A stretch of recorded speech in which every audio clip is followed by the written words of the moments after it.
अभी last batch जो online numerology course का था उसमें बहुत प्यारी इंटरेक्शन एक सामने आई। एक पार्टिसिपेंट ने क्वेश्चन किया कि सर 3 और 5 नंबर जो है, नंबर 3 और नंबर 5, इसकी आपने दोनों नंबर्स के लिए कहा कि नॉलेज के नंबर्स हैं, फिर इसमें डिफरेंस क्या है? अगर ये दोनों नंबर नॉलेज को बताते हैं तो डिफरेंस क्या है?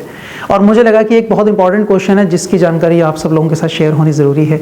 तो basically Omkar theory of number जो न्यूमरो वास्तु का exclusive copyrighted documented research work है, वो ओंकार थ्योरी के अनुसार नंबर 3 की जो नॉलेज है दैट इज एक्चुअल नॉलेज।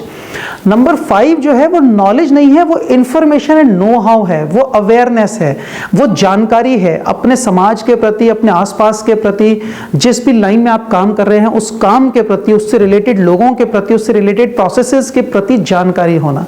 जैसे अगर आप मान लीजिए आप ड्राइव करते हैं तो फिर आपको पता हो कि ये रोड किधर जाती है, वो रोड किधर जाती है, छोटा रास्ता कौन सा मिलेगा, किस समय पे किस जगह पे जाम होगा, ये सारी जानकारी लेना, काइंड ऑफ गूगल इंफॉर्मेशन, ये सब जानकारियां नंबर 5 से रिलेट करती हैं। So number 5 is logical in nature, ये लॉजिकल है।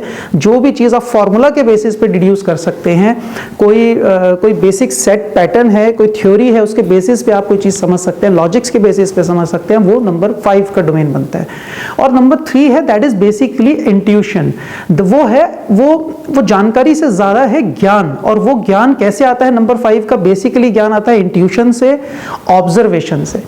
और नंबर 5 का जो ज्ञान आता है वो ज्यादा करके आता है बातचीत करने से, इंटरेक्शन से, सुनने से। मतलब सुनना मतलब नंबर 5 अदरवाइज लंबा बैठ के किसी को नहीं सुन सकते, लेकिन कोई बात कान में पड़ गई, सुन ली, जैसे किसी ने कोई बात बोली इन्होंने पकड़ ली, वो वाला सुनना, और साथ में रीडिंग, पढ़ के कोई चीज का पता लगा लेना, ये उनके चैनल्स हैं। और 3 के चैनल्स जो है बेसिकली इंट्यूशन है, ऑब्जर्वेशन है और इंटरेक्शन भी है। तो जब भी हम किसी बच्चे का या किसी व्यक्ति के नाम में, स्पेशली बच्चों के लिए जब नेम न्यूमरोलॉजी करते हैं, बेबी नेम न्यूमरोलॉजी करते हैं और बच्चे के लिए नाम की स्पेलिंग डिसाइड करते हैं, बहुत सारे लोग ये सोचते हैं कि बच्चा पढ़ाई में कमजोर है तो उसको नंबर 5 पे उसका नाम सेट कर देना चाहिए। ये आइडियली सूटेबल नहीं है, हमेशा नहीं कर सकते इस काम को। अगर बच्चे का हमें देखना, अगर उसका क्रिएटिव बेंट है तो फिर, और अगर हमें उसका फ्यूचर में उसका डोमेन नजर आता है कि कॉपी एडिटिंग के, कॉपी राइटिंग के फील्ड में जा सकता है, कंटेंट राइटर हो सकता है, या फिर कुछ सॉल्यूशन गिवर हो सकता है, कोई मे बी सॉफ्टवेयर सॉल्यूशन है, किसी भी किस्म के सॉल्यूशन देगा, तो फिर 5 पे नहीं, उसको 3 पे अलाइन करना चाहिए।